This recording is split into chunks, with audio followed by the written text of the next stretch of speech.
চলমান কোটা আন্দোলন নিয়ে শিক্ষাবিদ ও কথাসাহিত্যিক জাফর ইকবালের এই লেখাটি সামাজিক যোগাযোগ মাধ্যমে ভাইরাল হয়।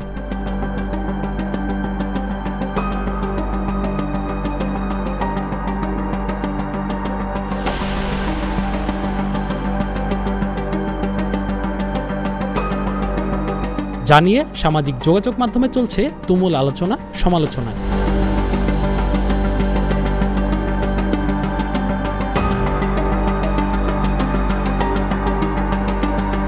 এক টাকার খবরে তার পুরো লেখাটি তুলে ধরা হলো।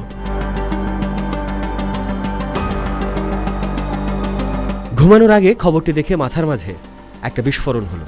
ঢাকা বিশ্ববিদ্যালয়ের ছাত্রছাত্রীরা নিজেদের রাজাকার হিসেবে দাবি করছে। খবরটি নিজের চোখে দেখে বিশ্বাস হয় না। এটা কি সত্যি সম্ভব? বিশ্ববিদ্যালয়ের একজন ছাত্র বা ছাত্রী কি সত্যি নিজেকে রাজাকার হিসেবে দাবি করতে পারে শুধুমাত্র একটা সরকারি চাকরির জন্য? কোন দেশের সরকার? বাংলাদেশ নাকি পাকিস্তান?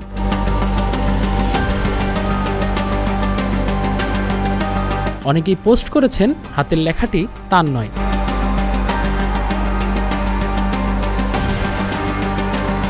ডক্টর জাফর ইকবাল তার ওয়েবসাইটে প্রকাশিত এই চিঠির শেষে লিখেছেন,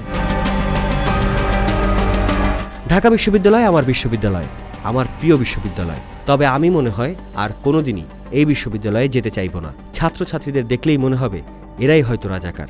আর যে কয়দিন বেঁচে আছি আমি কোনো রাজাকারের মুখ দেখতে চাই না। একটাই তো জীবন, সেই জীবনে আবার কেন নতুন করে রাজাকার দেখতে হবে? শুভ্রজয়, এক টাকার খবর।